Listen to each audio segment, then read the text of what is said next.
Bem-vindo a SQL Brasil, eu sou o Denis Mortellari e nós estamos apresentando as 7 questões do RCM aqui pelo nosso canal do YouTube. Esse material vai ficar todo disponível, então eu peço a você que se inscreva e se você gostar, você clica lá, curte o vídeo, comenta, deixa lá os seus comentários para a gente poder interagir e compartilha, não é? E vai ser interessante, nós vamos ficar assim bastante contentes e satisfeitos se você fizer isso, tá bom? Então hoje nós vamos falar da quinta questão. Nós já falamos das outras, estão disponíveis todas aí no canal. Agora nós estamos vindo nessa sequência lógica, nós já vimos que são 7 questões. A norma SAE JA 1011 definiu isso, qualquer metodologia que é chamada de RCM, para ser chamada de RCM, deverá apresentar 7 questões na ordem que eu estou apresentando para vocês. Então nós já falamos de funções, falamos de falhas, 1, 2, falamos de modo de falha 3, falamos de efeito da falha 4, falamos da consequência hoje. Essa é extremamente importante. Então a quinta questão, a importância da falha, ou seja, o que acontece quando o modo de falha se instala e quando eu tenho efetivamente a perda da função. Então vamos lá, vamos raciocinar um pouquinho, vamos refletir um pouco. A consequência de cada modo de falha vai então definir que energia eu preciso empregar para tratá-lo. Se é um modo de falha pouco importante, eu vou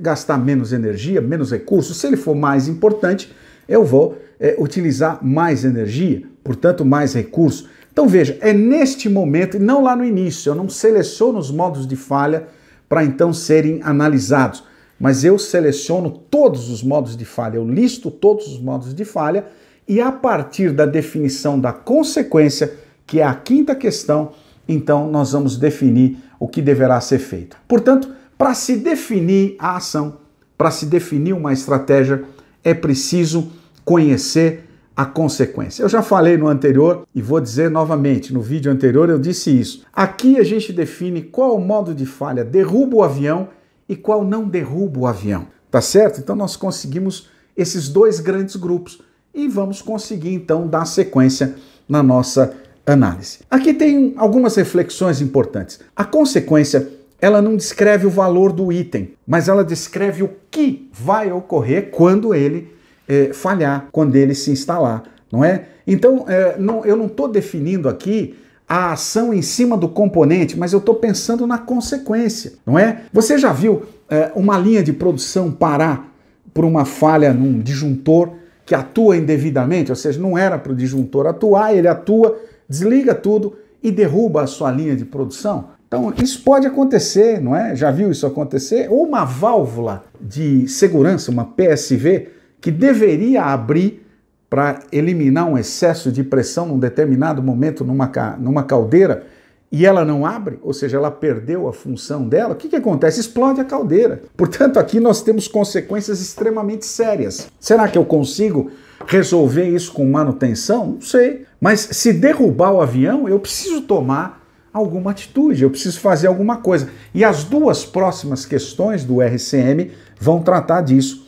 e vão nos auxiliar a isso. Então, recapitulando, a consequência, quando ela existir, né? A parada da produção, a perda de recursos, ou o acidente, ou a queda do avião, sempre serão maiores que o custo do reparo. Então, note, existem 2 componentes em uma falha. Um dos componentes é a falha propriamente dita, o outro componente é a consequência. Veja, nós não estamos olhando o componente, nós não estamos olhando a causa, nem o modo de falha aqui, mas nós estamos olhando a consequência. Então imagine que o valor intrínseco de um disjuntor, de um pequeno motor, de uma bomba, muitas vezes é muito menor do que o valor da consequência da sua parada ou da sua perda de função. Então, a correta definição da consequência, do entendimento da consequência, vai poder dosar aquilo que nós vamos utilizar como recurso para poder então estar atuando sobre o modo de falha